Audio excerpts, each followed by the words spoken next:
Good afternoon, and welcome to the National Press Club. My name is Alan Bierga. I'm a reporter for Bloomberg News and this year's president of the National Press Club. We're the world's leading professional organization for journalists, and we are committed to our profession's future through our programming and by fostering a free press worldwide.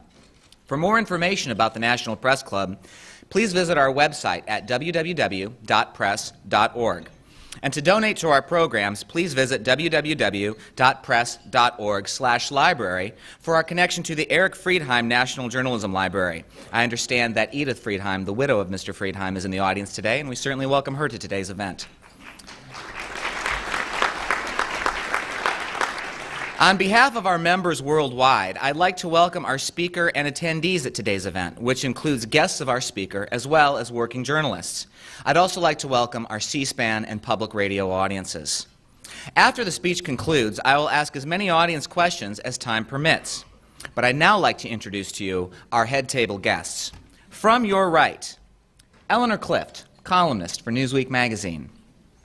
Rick Dunham, Washington Bureau Chief for the Houston Chronicle and the president of the Eric Friedheim National Journalism Library and a past president of the National Press Club. Linda Kramer-Jennings, Washington Bureau Chief for Glamour magazine. Kelly Wright, anchor and reporter with Fox News Channel. Donna Leinwand, reporter with USA Today and the immediate past president of the National Press Club. Billy Shore, founder and executive director of Share Our Strength and a guest of the speaker. Andrew Schneider, Associate Chair for Kiplinger and Speakers Committee Chair. Skipping over our speaker for the moment, we have Melissa Charbonneau, producer with Newshook Media and the Speakers Committee Vice Chair. Clark Bunting, President of the Discovery Channel. Governor Martin O'Malley of Maryland, a guest of the speaker. You can tell there were some elections last week. Robert Yoon, CNN Political Research Director.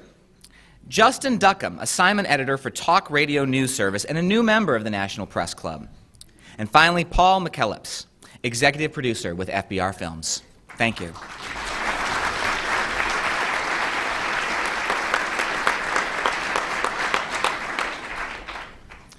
Our audience may recognize today's guest as he is affectionately known in certain circles.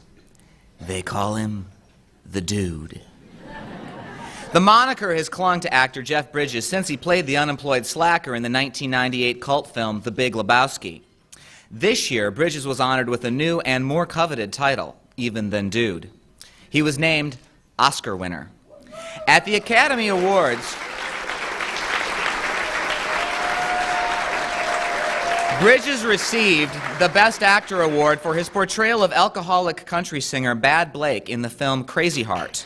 Today, he is at the Press Club in his latest role as national spokesman for Share Our Strength's No Kid Hungry campaign. Bridges, along with Share Our Strength's founder Billy Shore, is launching a nationwide initiative to stamp out childhood hunger in the U.S. by 2015, a goal President Barack Obama embraced during his presidential campaign. This week, Bridges met with two top advisors of President Obama, Agriculture Secretary Tom Vilsack and Education Secretary Arne Duncan, to spotlight what he calls a hidden epidemic, the nearly 17 million American children every day who don't have regular access to food. Bridges, in 1983, founded the End Hunger Network, a nonprofit organization dedicated to feeding children worldwide. He's juggled this with his acting career. The son of the late film and TV star Lloyd Bridges has appeared in films including Seabiscuit, The Fabulous Baker Boys, American Heart, and Fearless. He's received 4 Oscar nominations for roles in The Last Picture Show, Thunderbolt and Lightfoot, Starman, and The Contender, where he played the President of the United States. He's also played a journalist. Starring in Jagged Edge, Bridges played a newspaper publisher who was on trial for murder, and the author of these remarks did not note his legendary star turn in the film Masked and Anonymous with Bob Dylan. Please tell me what that film meant when this is over. Thank you. Bridges is also a musician. He plays guitar and sang on the Crazy Heart soundtrack. So please welcome to the National Press Club the Oscar-winning actor, the Dude himself, Mr. Jeff Bridges.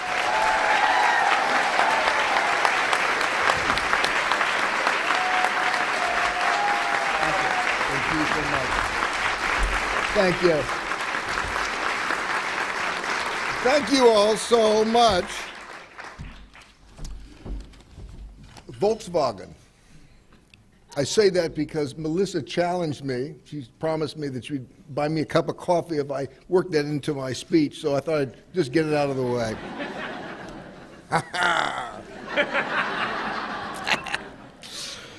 Well, I want to say thank you, first of all, to all the people here in this room and who aren't in this room that have made the No Kid Hungry campaign a reality. I want to thank ConAgra Foods Foundation, the Food Network, our friends in the culinary industry, Bob Lanier of the NBA, and also all the NBA players who are involved, and the teachers. And I especially want to acknowledge Governor Martin O'Malley from Maryland. Wonderful. The governor is the first to make his state a No Kid Hungry state, and he's an inspiration to all of us, and hopefully all the rest of the governors. And I'd also like to acknowledge Tony Hall, who is a personal hunger hero of mine. Thank you, Tony. Good to see you. It's an honor to be here today, and I'm here to kick off the No Kid Hungry campaign. I'm the national spokesperson, and I thought I would begin by letting you know a little bit of my background regarding the hunger issue. Back in 1983, I helped found an organization called the End Hunger Network, and we are all about creating programs and events that make ending hunger a national priority. Events like Live Aid, we were responsible for making all the facts and figures that were announced between the musical acts.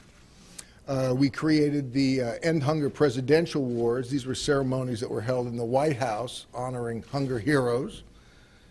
We created Prime Time to End Hunger, and this was the first time that all three major television networks joined together and dealt with the hunger issue in all of their primetime television shows. We created the U.S. End Hunger Mayor Awards, and that was focusing attention on positive action in various communities.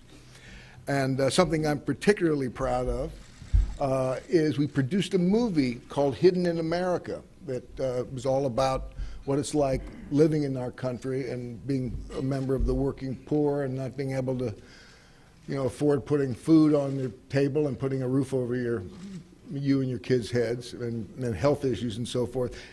One of the reasons I'm particularly proud of this is that my brother, Bo, my big brother, he starred in it, and he was nominated for a Screen Actors Guild Award, and the film was also nominated for 3 Emmys.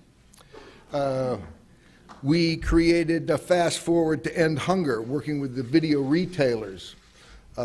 We raised $3 million for local food banks. And most recently, we've gotten into partnership with a wonderful organization that's been dealing with ending hunger for about as long as the End Hunger Network has, and that's Share Our Strength, a wonderful organization. They've come up with a campaign to end childhood hunger in our country by 2015. And I'm just so thrilled to be the national spokesperson for this campaign. According to the United States Department of Agriculture, currently we have 17 million of our children living in food insecure homes. These are households where they're not certain if they're going to be able to get enough nutritious food to lead a healthy, active life. That's 1 in 4 of our kids, 17 million. We currently have 44 million who live in poverty. 15.5 million of those are kids. Poverty is a very complex issue, but feeding a child isn't. And there's some good news in all these dire statistics. The good news is that there are programs in place that we know work. And these are federally funded programs like the SNAP program, formerly food stamps, the WIC program, and the school meal programs, breakfast, after school, and summer programs.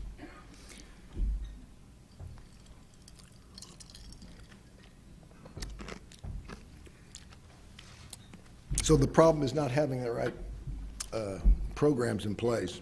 The problem is that they're not reaching enough kids. For example, there are 19 million kids who are eligible for school breakfast, free or reduced price breakfast. Only half of those kids actually get those breakfasts. Summer is a particularly difficult time for kids who are challenged with hunger because they're looking towards the school to be their main source of nutrition. Only 15% of the kids who are eligible for that program are participating in it. We've got to turn that around. That's the key to ending hunger in our country. Making sure that families know how to access these programs, making sure that our kids have enough food to thrive. Our kids, they don't have any direct political representation. You know, no child really chooses to be hungry, and no one gains when a child is hungry. When a child doesn't get enough nutritious food, they fall behind physically, academically, cognitively, socially, and emotionally. And of course, they suffer, but right along with them, their families suffer, their community suffers, and their country suffers. Adults, you know, who experience hunger in their childhood, they don't have the same educational and technical skills, so they create a workforce that isn't strong. So, ending childhood hunger, you know, it definitely ends the needless suffering of our children, but it also contributes significantly to solving many of America's problems like health care, education, workforce, competitiveness in the economy. Let me back up. See, in movies you would say take two, and it would be a fine thing. But, well, take two. Anyway, what I'm trying to say is that it's not only about ending this terrible suffering that's going on with our kids, but ending hunger is important for our nation, you know. I just found out that there was a report from the Pentagon that only 25% of our citizens between the ages of 19 and 14 are fit to serve in the military. You know, it's very patriotic to end childhood hunger, don't you think? With the recent election, we've found out that there's many issues that our country is in disagreement about. Ending childhood hunger is not one of those. There's a lot of common ground here. Everyone wants to have our kids have a healthy start. So No Kid Hungry, we're not proposing new programs, but we're proposing a more effective use of the ones that are already in place. Now, these programs that are available, there are barriers to them, blockages that we have to look at. Things like transportation, for instance. It might be a case of a child taking the bus to school. It might not get him there in time to take advantage of the meals that are available to him, or the summer meal programs. He might not have safe transportation to where that particular location that those meals are being held. Shame, embarrassment is a huge factor in all of this. For a kid to be, pointed out, said, "Oh yeah, that's Johnny. He's the poor kid. He can't afford food. He's got to, eat this, this free meal that the school provides." And then the parental side of that, being a parent and, being ashamed and feeling, oh, I can't provide for my child. It freezes your action, thinking, oh, I might not be eligible because I'm working, or the red tape there's too much red tape to figure out what to do here.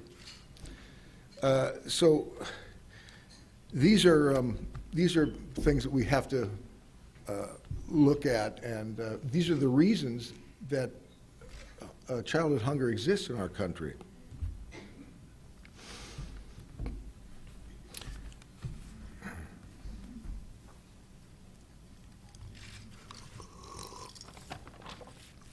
So, this attention that needs to be paid to these programs, where are we going to find that attention? Who's going to give that attention? Well, we can do that. Come on. We're the guys. This is our country. We're the ones who are going to do it.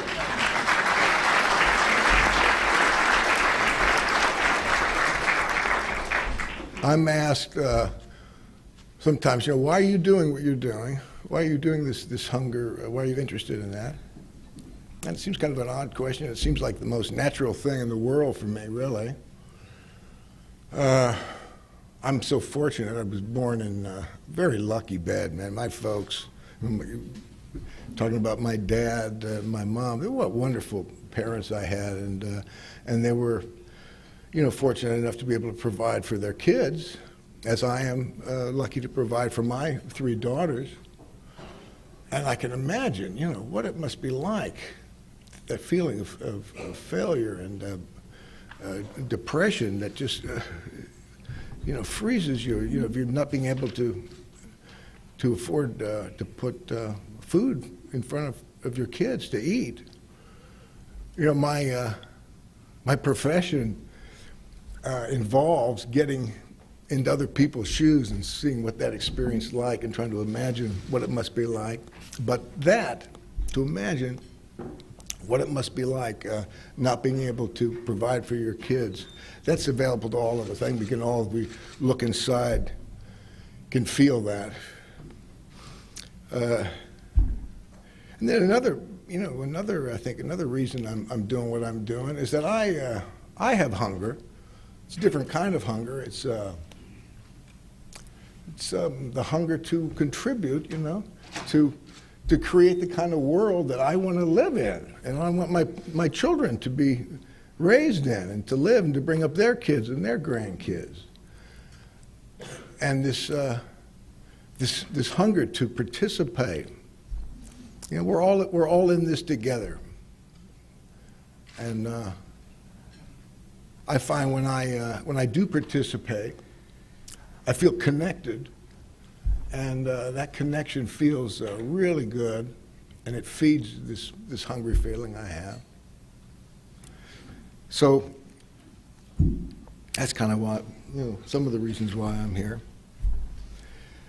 I'd like to encourage all of you and anyone who's out there listening to our talk here today to go to nokidhungry.org and find out what you personally can do to end hunger in our country, and take the No Kid Hungry pledge. I believe that no kid should go hungry in America. And by taking this pledge, I'm adding my voice to the national movement of people committed to ending childhood hunger in our country. And something else I'd like to encourage Congress to do, there's a very important bill in the next couple of weeks that's coming up, the child nutrition bill. And this is so important that we pass this bill to end childhood hunger in our country. And I want to invite the viewers out there in TV land to call their congressman and encourage them to pass this bill. It's most important.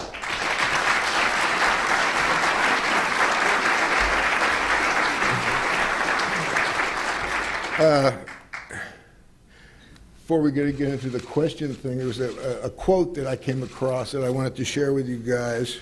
It's from Muhammad Yunus, the founder of the Grameen Bank and Nobel Prize winner. This is what he had to say. A society that does not pay attention to its children is bound to be a society on a rapid downslide. If a nation has a dream, it can only make it come true through its children. Thank you, guys.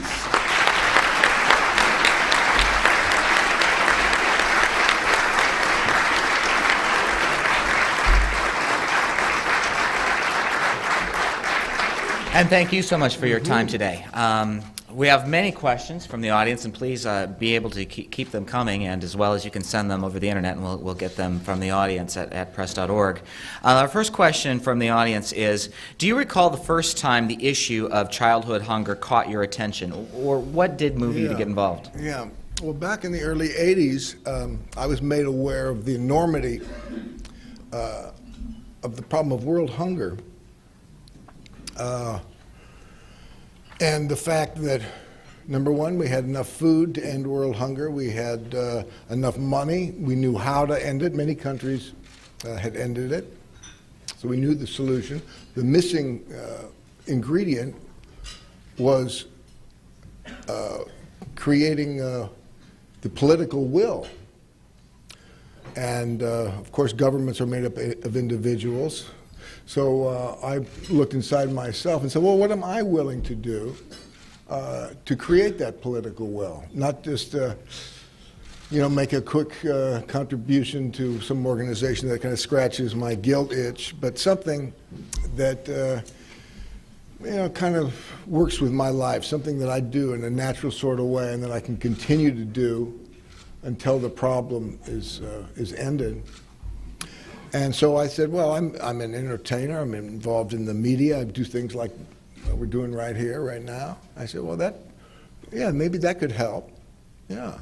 So I created, along with Jerry Michaud, who is also here today, the End Hunger Network, and it's exactly what we did. We worked towards ending hunger through doing kind of stuff that we're doing right now, putting out the message. And then about, maybe 20 years ago, we shifted our focus from world hunger to hunger right here in our country, because some of these safety nets that I mentioned, food stamps and the WIC program and the school meal programs, they weren't being fully funded, and there were holes in these safety nets. So we thought it was important that we shift our focus to hunger here in America, and that's what we're up to now. Several questions along the lines of this one. What do you suggest the average American do to help reach the 2015 goal? Yeah, well, I would advise kind of the path that I took. I mean, I think it's a good one to look into your life and figure out what you might do. If you're a teacher, for instance, my gosh, the No Kid Hungry campaign is something that is, falls right in line what you can do. I mean, if your students don't have enough calories to make those brain cells fire, they're not going to be able to learn. So, feeding kids, it's also an educational issue. So you just kind of look inside. Whatever you can do, there's something you can do. I love the title of the organization that we're in cahoots with, Share Our Strength. We all have strengths. Well, share that. Switching from the average American, what can President Obama do to reach the goal of ending child hunger by 2015? Well, he's done a wonderful thing already. He's declared that we can end childhood hunger by 2015. That is enormous. That's like Kennedy saying, we're going to put a man on the moon in 10 years. And all of a sudden, that creates a whole new context for the problem. Now, the guys that were arguing about the right kind of fuel or the shape of the rocket, now, yeah, come on, bring your disagreement with me so we can figure out the best way to do this. This is something we all have to do together. And, I think what President Obama has done is a wonderful thing. And now it's up to us to support that. Earlier, you mentioned the Pentagon study about lack of physical fitness among 14 to 19-year-olds. In that study, a lot of the concern wasn't actually childhood hunger; it was childhood obesity. Yeah. There's a twin issue of hunger and obesity in the U.S. How do you square the contrast between those two problems occurring simultaneously? Is there a problem with not just whether children eat; it's what they eat? Absolutely. Well, obesity and hunger are kind of two sides of the same coin. It's interesting. I went to visited a terrific school while I was here in D.C., the L.C. Stokes School, a charter school, that is taking all of the money, the federal money that's given to schools to provide food for their kids. Normally, the food that's provided is not very nutritious. It's pizzas and pizza pockets and these kinds of things. And this particular school, the L.C. Stokes School, they took that money and they hired a chef who goes out and shops, and it turns out that it costs less for her to shop that way than use this food that the government has, some kind of connection with, that you get these fast food stuff. So at this school, she encourages the kids to build a beautiful garden, vegetable garden, and they use that garden for the salad bar, And we're talking about obesity. It occurred to me, if you're a kid and you're having pizza pockets or whatever, kind of trashy food, your palate is going to dig that stuff. That's the kind of food that you're going to get in the habit of eating. And when you become an adult, you say, I want a pizza pocket. Where can I get? But if you're as a kid and you're eating salad, and you develop a taste for that stuff. So obesity and hunger are very closely related, and that's my thoughts on that. Record federal budget deficits and concerns about cutting costs in government tends to cause programs to try to do more with less, and sometimes that can be cheaper ingredients, cheaper food. So when you're talking about the pizza pockets, which tends to be less expensive than a lot of other issues, it would seem that the trend from the overall governmental perspective would be more pizza pockets and fewer salads rather than the other way around. Yeah. So how, from a policy standpoint, do you convince people when they see deficits and they see revenues and that they can actually support this and that this should be a government priority? Well, for one thing, it doesn't cost any more. This school is, with that same money that the government is providing, they're buying more nutritious food for their students for a cheaper price, because they think about it, they care, they shop specifically for what their kids are needing. And then when you think about it, you got to think long term on this deal. It's not only a hunger issue; it's an educational issue, it's an economic issue, but it's also a military issue, like we were talking here. Defense. It weakens us in so many different areas that we have to address it, not only for the suffering kids, but also for our nation's security. This is a question from the internet. Where are this country's priorities when funds for food stamps are cut to hire back laid-off teachers? Why must children's nutritional needs and educational needs have to compete for government funds? That's a good question. I'm going to shoot that over to my colleague here. Billy? Sure. I'd like to introduce Billy Shore, the founder of Share Our Strength. No, thank you. First, I'll take advantage of the opportunity to thank Jeff personally for your incredible commitment and leadership on this. It's just meant the world to us, and you're making a huge impact. And we just had the opportunity with Jeff to meet with the Secretary of Agriculture, Tom Vilsack, and one of the things that we were talking about was, although some cuts had been made in programs for kids to fund teachers, there had been some cuts made in the SNAP programs future benefits to fund the child nutrition bill. Both Secretary Vilsack, President Obama, most of the congressional leadership have committed that if we pass this child nutrition bill that the Senate has passed, if that becomes law, they will work to make sure that these other offsetting cuts, which would detract from future food stamp and SNAP benefits, which would detract from other education programs, that those will be restored. So I think to Jeff's point, we've tried to create a program here with No Kid Hungry that does not necessarily take from one program to give to another, but says so many kids are eligible for these programs that aren't participating. Jeff has used the figure, and I think accurately, over the last day or so, there's $1 billion, $1 billion available to state governments to get kids, if they get kids more enrolled in these programs. It's something that Martin O'Malley has made happen in Maryland. It's something that other states are now looking to do. So this doesn't have to be playing one side off of the other.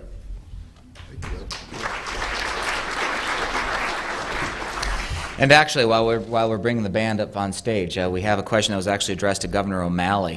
If Governor O'Malley can please come on down. We have a question for you, Governor. Leader of the first state to embrace this. How are you going to make this campaign work in Maryland for ending childhood hunger by 2015? Sure. We first of all partnered with Share Our Strength. But the truth of the matter is, because of the existing programs out there, this is much more a matter of organizing, political organizing, and addressing those what do you call them, gaps, areas of underachievement where you know where the kids are most vulnerable, you know where the families are most hungry, and it's also happened to be the places where you have the greatest opportunity to be able to do the greatest amount of good if you'd only focus your effort. So increasing enrollment, and you can't do this sort of thing where you wake up on 2015 and say to yourself, golly, this was the year we wanted to eradicate childhood hunger. You have to do it not even annually. Government's great at doing things annually, and it usually only measures the inputs. You have to measure the outputs in terms of additional kids enrolled in these programs every 2 weeks. And if you do that, it might only be a few hundred, a couple hundred every couple of weeks, but over a period of time, you look back over your shoulder in a complete year, and you'll see that you're making the graphs move in the right direction. And over the period of 5 years, you'll say, wow, you know what, we signed up 5 times as many kids for school breakfast as were signed up 3 years ago. We signed up 3 times as many kids for the summer nutrition program, but it's something that people work against deadlines. People work against deadlines. They like measurable results. Everybody has that hunger to give back and to be involved. And if you measure it openly and transparently and do it against the deadlines that people are accustomed to working against in their own lives and their own businesses, you can make a lot of progress.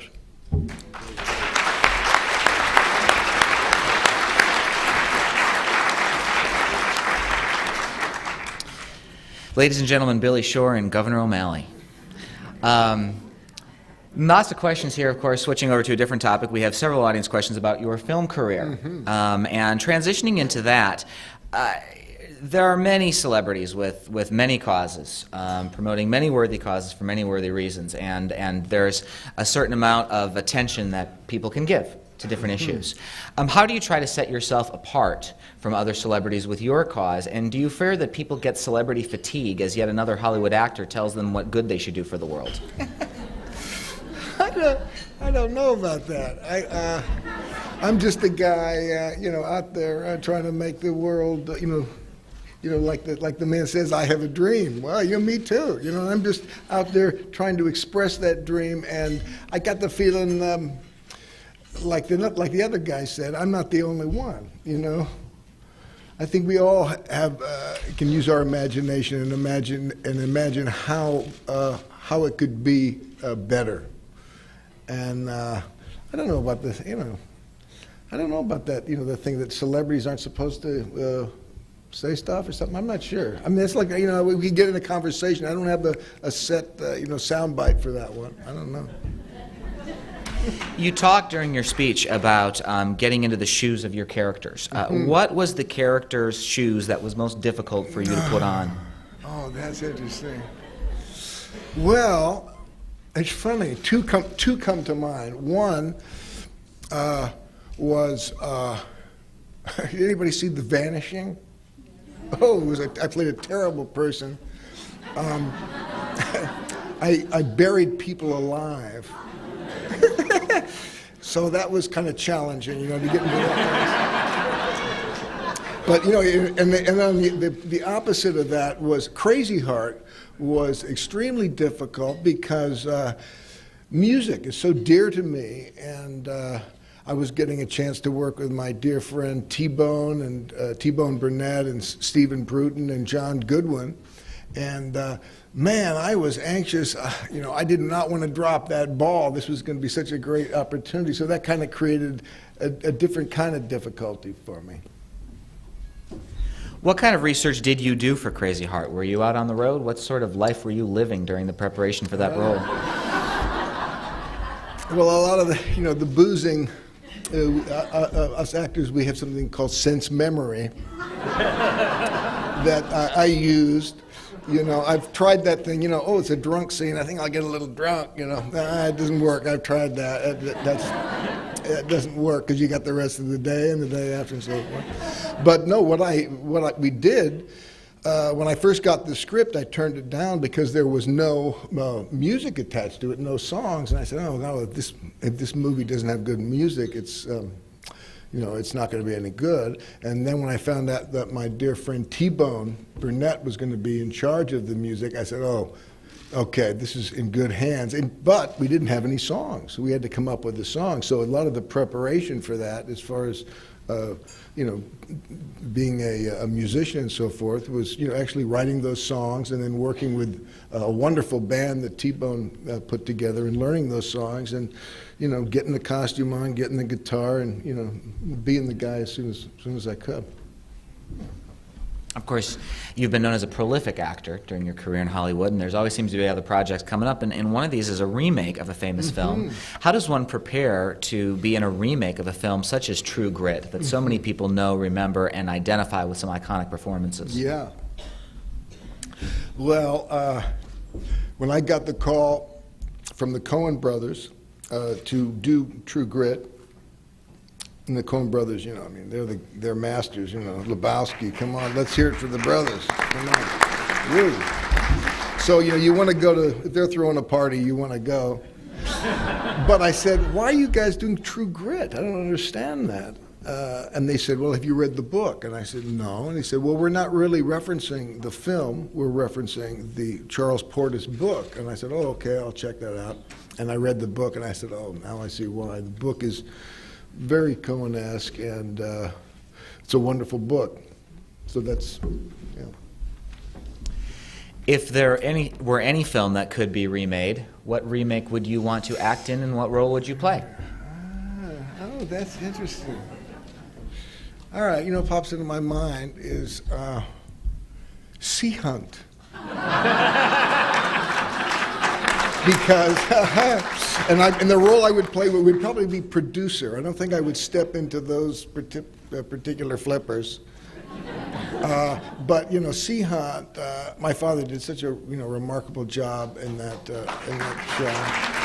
I get scientists, oceanographers come up to me and say, your dad is the reason I'm doing this. I said, oh yeah. And I've just recently got involved with a wonderful organization called the Pollution Coalition that is trying to get rid of single-use plastics, these plastic bottles, that they say they're biodegradable, but what really happens is they just break down into very small little particles that the, microscopic organisms in the ocean, eat, and then the fish eat those, and the birds eat those, and it just pollutes our whole planet. I learned about these gyres that the ocean on our planet. We have 5 gyres. They're like big whirlpools, and they're just packed with plastic. I don't have the facts in my mind right now, but it's tons and tons, billions, I want to say. It's probably true. I think it's billions or millions. I get that confused sometimes. But I thought, this is a job for Mike Nelson. Our oceans are a big concern for me, and I work on on saving our oceans as well. So that's something that popped into my mind. How about roles that you'd like to play in films that you would participate in, non-family category? Oh, okay.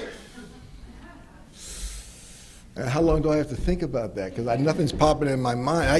I'm not one of those guys who says, I got to play, Lincoln or something like that. I sort of take it as it comes. Every once in a while, I will produce a film, like Hidden in America, the one I talked about that Bo was in. We produced that, and that was very gratifying. And I produced another film called American Heart, and that was maybe the only time when I really went out in a kind of an aggressive way to see if I could get a movie realized. But I mainly just kind of feel the stuff that comes in, and there's a lot of wonderful stuff that does come in. I'm fortunate that way. We have a couple people who have questions about your marriage.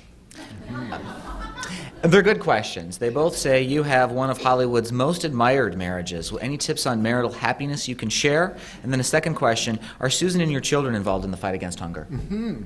Oh, good question. What was the first part of it again? Jeff Bridges, tips on a happy marriage. Tips on a good thing.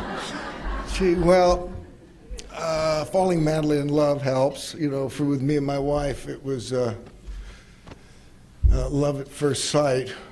I reached for my wallet here because I have a picture. I can tell kind of a long story. I've got a little time. I've got a picture in my pocket. Let me back up. Let me start at the tail in a little different way. I'm in Montana. We're shooting Rancho Deluxe. And I see this gorgeous girl. She was working there at this dude ranch, making beds and serving food and stuff. And she's gorgeous, but she has a broken nose and 2 black eyes. But I can't take my eyes off of her. I keep looking over the paper, the magazine, how the guys do, and she busts me every time. I finally get up the courage to ask her out. And I said, would you like to go out with me? And she says, no. And I said, really? And she says, no, it's a small town, maybe I'll see you around. And it turns out that her prophecy came true, and now we cut 15 years later, and we're married, we've got a couple of kids, and I'm at my desk there, and I'm going through the mail, and I open a letter from the makeup man on that particular show, and he says, I thought I was going through my files and I came across a photograph of you asking a local girl out. Would you like that? I thought you might like it. And it's a picture, two photographs, a 2-shot and a single shot of my wife. What are the odds of that? To capture a photograph of the first words you've ever uttered to your wife, asking her, will you go out, and her saying no. So that's my prized possession, and I keep it there. And maybe that's one secret. I have that in my pocket. Whenever I think about, was she the right girl or whatever, I say, hey, come on, who you fooling? Look what you got in your pocket. I say, yeah.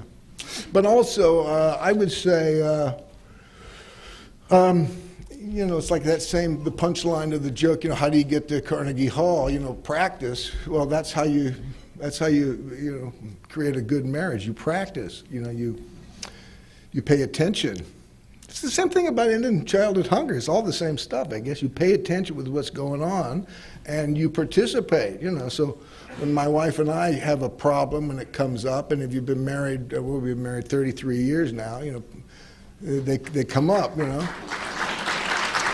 And we have this little technique that we do sometimes when it gets kind of rough. We just sit, opposite each other, quite close, look at each other, and one person's task is to say what they're feeling, and the other person is to receive, listen. Don't be thinking, oh, now when she stops talking, I'm going to say this. No, just listen, get her side, and then when she kind of feels, runs out, now I go, and I say my thing. We go back and forth like that for as long, until we're exhausted or whatever. And we might not solve the problem in that instance, but there's something has shifted out of that, and we keep meeting like that, and that seems to be a good technique that helps our marriage. What is the greatest challenge you have had to face as a quote-unquote famous person?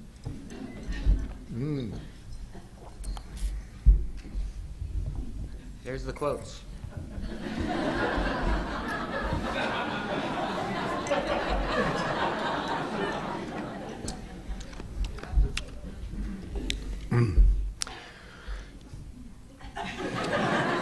It's a moving question. I'm trying not to break down because it's right here.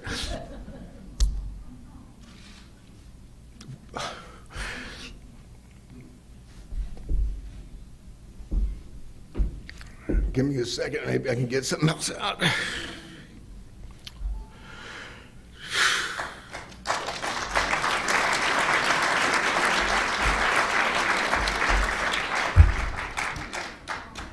Mental telepathy, you guys know what I'm talking about. This is the most important thing right here. The movie, the reality of ending childhood hunger in our country. This is the most significant thing that I've ever done.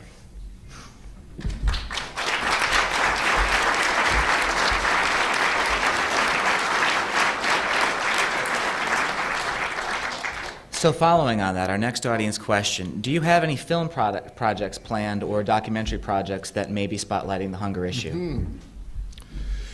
Yeah, visiting that school, the Elsie Stokes School, I thought, wow, let's make a documentary of this school that we might share with other schools. And there are also wonderful public schools that are doing things like this. So we're really, we're looking towards making a documentary of that school and other schools that are doing this, and try to, share our knowledge. You know, one of the things that the governor here, you know, him stepping up and being the first. Now, we were just talking, you know, California, and that's where I'm from. I'm hoping that, you know, Governor O'Malley will help Jerry Brown, you know, get with the program too and make California no kid hungry state. You're going into the recording studio after you leave Washington. What are your plans for a new album? Well, I get to work with my buddy T-Bone Burnett. Tomorrow I leave here, go to Texas, where T-Bone will receive the Stephen Bruton Award. He's our friend who died shortly after Crazy Heart was completed, and was my music hero, and we'll be playing there a bit. And then we're going to zip back to LA, and for maybe 6 days we're going to go into the recording studio with this incredible band that he's put together. And as far as the songs go, we don't really know what they're going to be. T-Bone came up the other day and we went through a bunch of my songs and a bunch of John Goodwin songs. Probably my oldest friend. We go back to the 4th grade and have been painting together and doing creative things together, and so there'll be probably some of his songs on there, and maybe some Greg Brown tunes. If you guys don't know who Greg Brown is, anybody who knows who Greg Brown is? Yeah, man, check him out, he's good. One question that you're much less likely to be asked once you leave Washington, D.C., but it's pretty common to be asked when you're here. Mm-hmm. You've been an actor, and you've been politically active. Would you advise your children or grandchildren to go into movies or politics?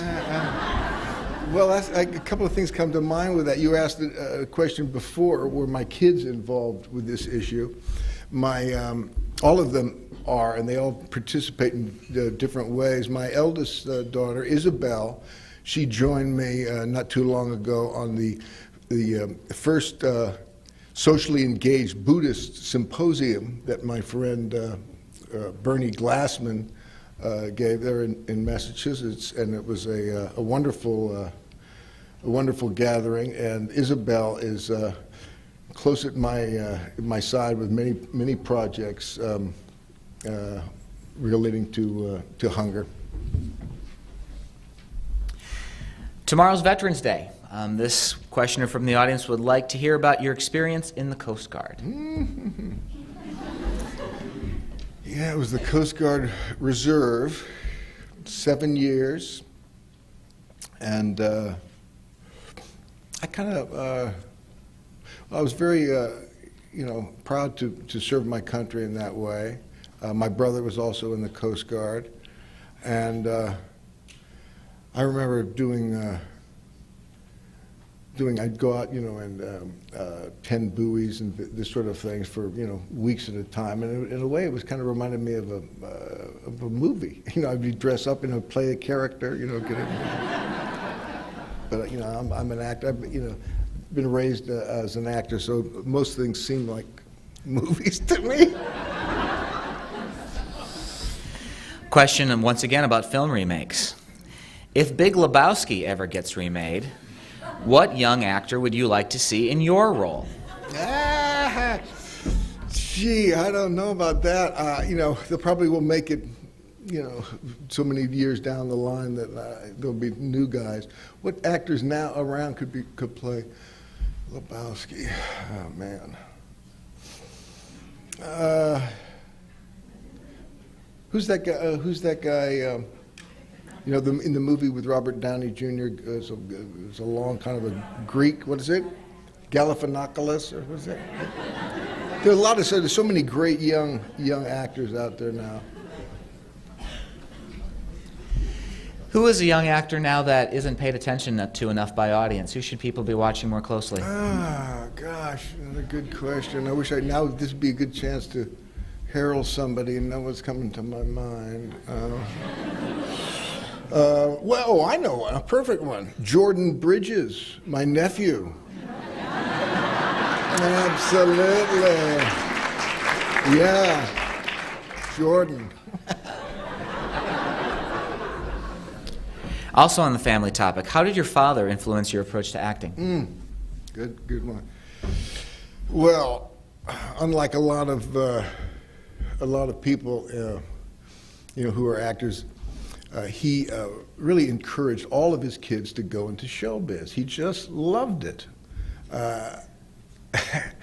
My first movie was at 6 months. I was 6 months old. He was visiting a friend of his, John Cromwell, was making a movie, and he was visiting the set with my mom, and they needed a baby in a scene.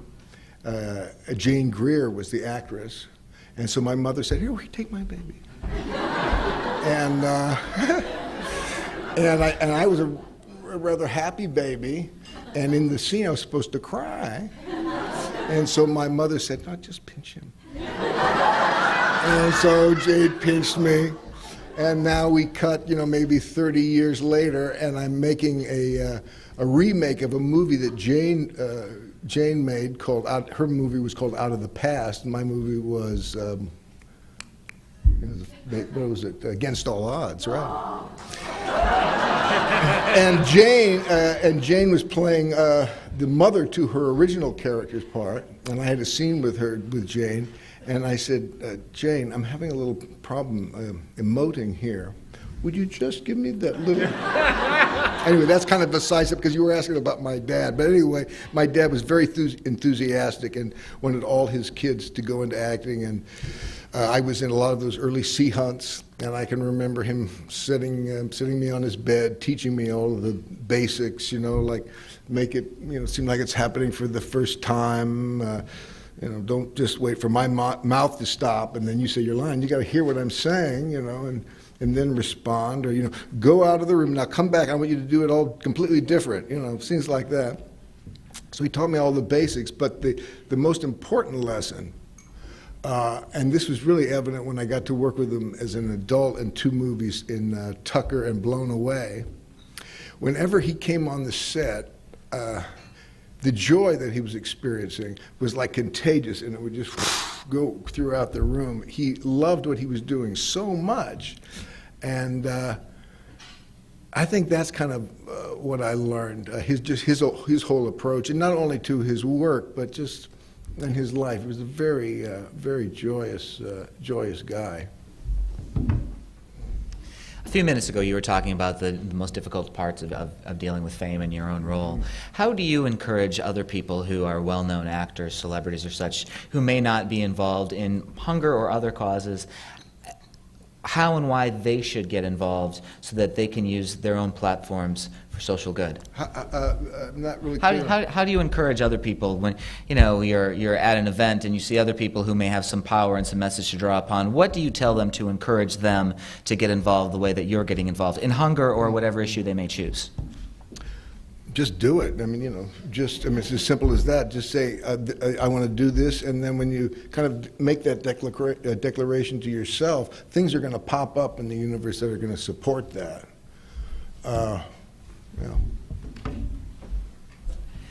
We're running low on time, but there are a few important matters to take care of before we ask the last question, so if you'll just abide for a moment. I'm abiding.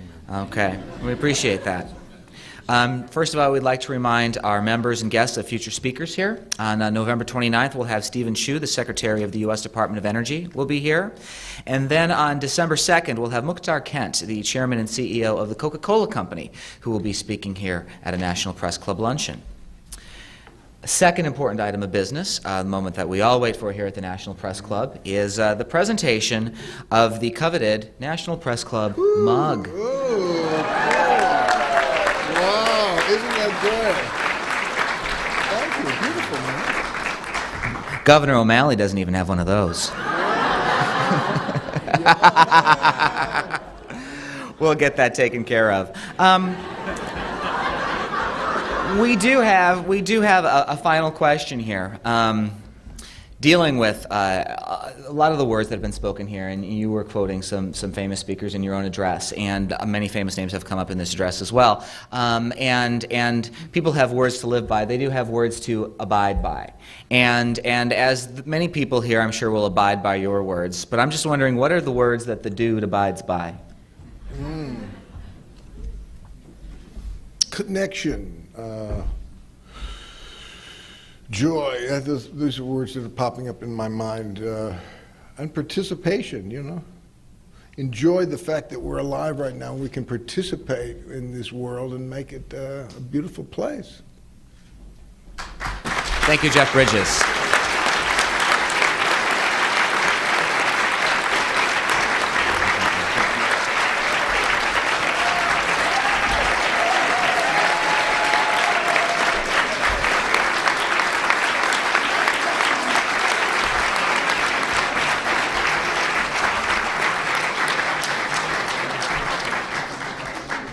Would also like to thank you all for coming here today. Would like to thank the National Press Club staff, including its chef, Susan Delbert, and the staff for putting together a wonderful meal today.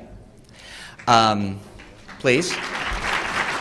As well as our organizer, Melinda Cook, the library staff, which helps with its research, the Eric Friedheim National Journalism Library at the National Press Club, and Edith Friedheim for all the support that they're doing for journalism and the support that you, the audience, has for supporting the National Press Club today. For more information about joining the National Press Club and on how to acquire a copy of today's program, please visit our website at www.press.org. Thanks again to our speaker. Thanks again to our guests. Thank you to you, and this meeting is adjourned.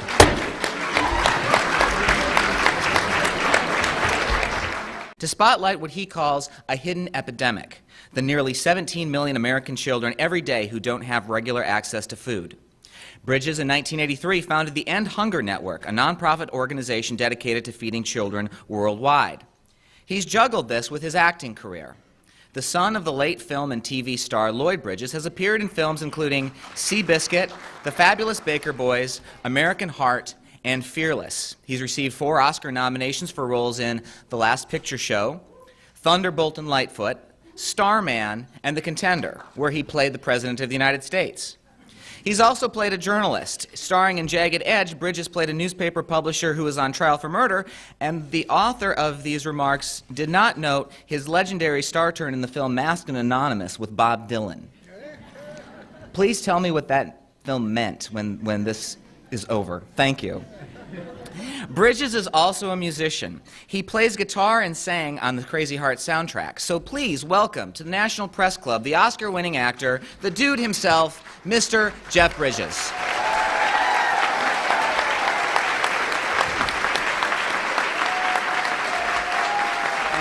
Thank you so much. Thank you. Thank you all so much. Volkswagen.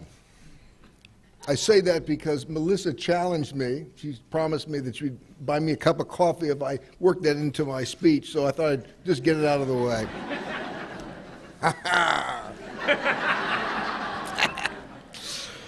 Well, I want to say thank you, first of all, to all the people here in this room and who aren't in this room that have made the No Kid Hungry campaign a reality. I want to thank ConAgra Foods Foundation, the Food Network, our friends in the culinary industry, Bob Lanier of the NBA, and also all the NBA players who are involved, and the teachers. And I especially want to acknowledge Governor Martin O'Malley from Maryland. Wonderful.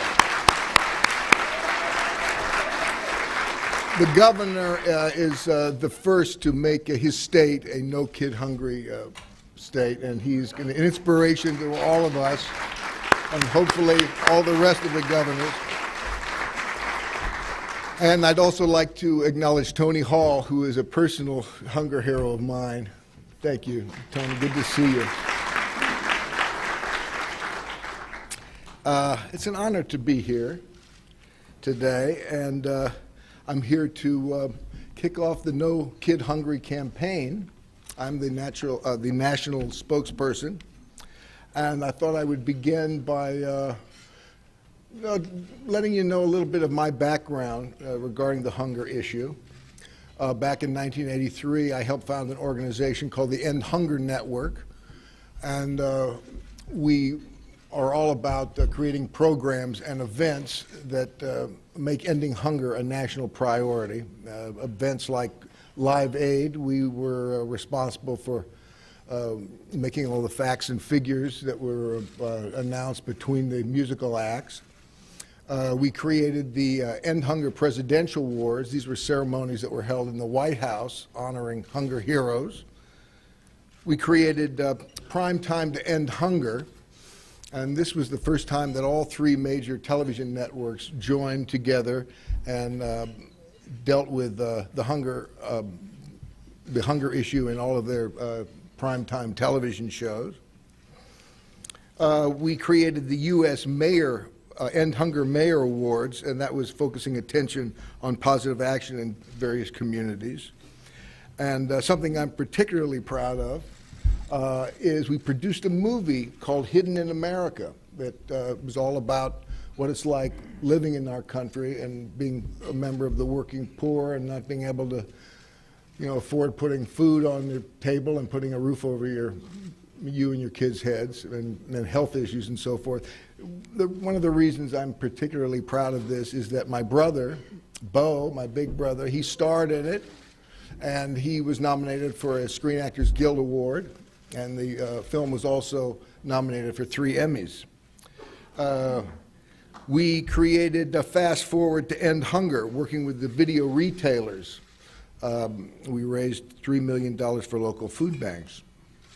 And most recently, we've gotten into partnership with a wonderful organization that's been dealing with ending hunger for about as long as the End Hunger Network has, and that's Share Our Strength, a wonderful organization.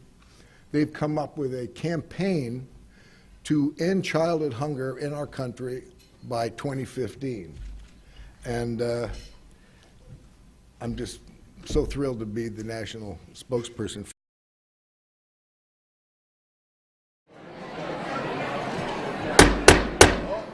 Good afternoon, and welcome to the National Press Club.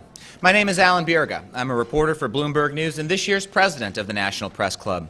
We're the world's leading professional organization for journalists, and we are committed to our profession's future through our programming and by fostering a free press worldwide. For more information about the National Press Club, please visit our website at www.press.org. And to donate to our programs, please visit www.press.org/library for our connection to the Eric Friedheim National Journalism Library. I understand that Edith Friedheim, the widow of Mr. Friedheim, is in the audience today, and we certainly welcome her to today's event. On behalf of our members worldwide, I'd like to welcome our speaker and attendees at today's event, which includes guests of our speaker as well as working journalists. I'd also like to welcome our C-SPAN and public radio audiences. After the speech concludes, I will ask as many audience questions as time permits. But I'd now like to introduce to you our head table guests. From your right, Eleanor Clift, columnist for Newsweek magazine. Rick Dunham, Washington bureau chief for the Houston Chronicle and the president of the Eric Friedheim National Journalism Library and a past president of the National Press Club. Linda Kramer Jennings, Washington bureau chief for Glamour magazine. Kelly Wright, anchor and reporter with Fox News Channel. Donna Leinwand, reporter with USA Today and the immediate past president of the National Press Club. Billy Shore, founder and executive director of Share Our Strength and a guest of the speaker. Andrew Schneider, associate chair for Kiplinger and speakers committee chair. Skipping over our speaker for the moment, we have Melissa Charbonneau, producer with Newshook Media and the speakers committee vice chair. Clark Bunting, president of the Discovery Channel. Governor Martin O'Malley of Maryland, a guest of the speaker. You can tell there were some elections last week. Robert Yoon, CNN political research director. Justin Duckham, assignment editor for Talk Radio News Service and a new member of the National Press Club. And finally, Paul McKellips, executive producer with FBR Films. Thank you.